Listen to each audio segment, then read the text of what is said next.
सरमाकारी बरामदात और निजी शोबे को कर्जों की फराहमी में कमी रिकॉर्ड। वजारत खजाना ने माहाना इकनॉमिक अपडेट आउटलुक रिपोर्ट जारी कर दी है। रिपोर्ट के मुताबिक रवामा महंगाई की शरह बढ़कर 6.5% तक जा सकती है, जबकि दिसंबर में महंगाई 5.5 से 6.5% तक रहने का इम्कान है।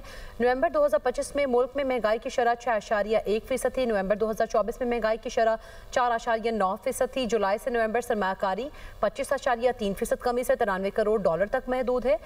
पहले 5 माह में बरामदात 3.2% कमी से $12.8 अरब तक रही हैं। इसी सारी सूरत हाल पर बात करेंगे। मुदस्सिर अली राना हमारे साथ मौजूद हैं।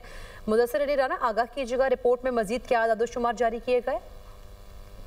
जी, वजारत खजाना की जानिब से जो माहाना इकनॉमिक आउटलुक रिपोर्ट जारी की गई है उसमें बताया गया है कि सरमायाकारी, बरामदात और जो निजी शोबे को कर्जों की फराहमी है उसमें कमी रिकॉर्ड की गई है। लेकिन साथ ही खजाना की रिपोर्ट में रवां माह के दौरान महंगाई की शरह बढ़ने की भी प्रेडिक्शन की गई है और ये रिपोर्ट के मुताबिक दिसंबर के इख्तिताम तक जो महंगाई की शरह है वो 6.5% तक पहुंच सकती है। इस रिपोर्ट के जो दीगर खदोखाल हैं उसमें बताया गया है कि जुलाई से नवंबर यानी कि रवां माली साल 2025-26 के दौरान जो पहले 5 माह थे इसमें सरमायाकारी में तकरीबन 25% से ज्यादा की कमी रिकॉर्ड की गई है और महज $93 करोड़ तक सरमायाकारी महदूद रही है। इसी तरह तफसीलाती दर में 9% से ज्यादा का इजाफा हुआ है। बरामदात में कमी रिकॉर्ड हुई है और बरामदात में कमी रिकॉर्ड की गई है। मुदस्सिर अली राना आगाह कर रहे थे, आपका शुक्रिया।